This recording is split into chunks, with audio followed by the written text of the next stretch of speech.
অপেক্ষাকে আমি আজও ছাড়তে পারিনি। হ্যাঁ, অপেক্ষার কথাই বলছি। ভালোবাসার রক্তিম ধারালো স্নিগ্ধ ছোঁয়ায় এ হৃদয় থেকে এক এক করে ছেড়ে গেছে সব।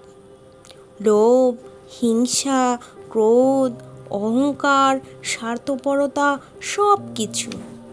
কিন্তু অপেক্ষা আমাকে আজও ছেড়ে যেতে পারেনি। আমি ভালোবাসার জন্য সব কিছু ছেড়েছি, শুধু অপেক্ষা ছাড়া। অপেক্ষাকে আমি আজও হৃদয়ের গহীনতম অংশে অবরুদ্ধ করে বেঁচে আছি। অনেকেই বলে অপেক্ষা হচ্ছে শুদ্ধতম ভালোবাসার প্রকাশ। ভালোবাসতে সবাই পারে, কিন্তু সবাই প্রিয়তমার জন্য অপেক্ষা করতে পারে না। আসলেই কি তাই? জানি না তো, হবে হয়তো। তবে অপেক্ষার কাছে আমি অনেক ঋণী।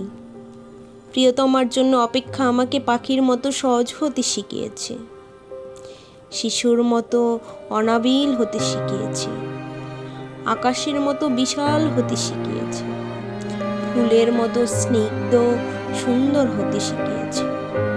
অপেক্ষা আমাকে সাগরের নীল জলরাশির মতো গভীর হতে শিখিয়েছে, প্রকৃতির মতো স্বচ্ছ হতে শিখিয়েছে, সোনালী সন্ধ্যার মায়াবী মৌনতার মতো নিবিড় হতে শিখিয়েছে। শেষ পর্যন্ত অপেক্ষা আমাকে কবিতার মায়াবী অনিন্দ ভুবনের কাছে নিয়ে গেছে। হৃদয়ের মধ্যে প্রতি মুহূর্তে অপেক্ষাকে পুষে রাখা কি কঠিন, অথচ আমি সেই কাজটি করে যাচ্ছি।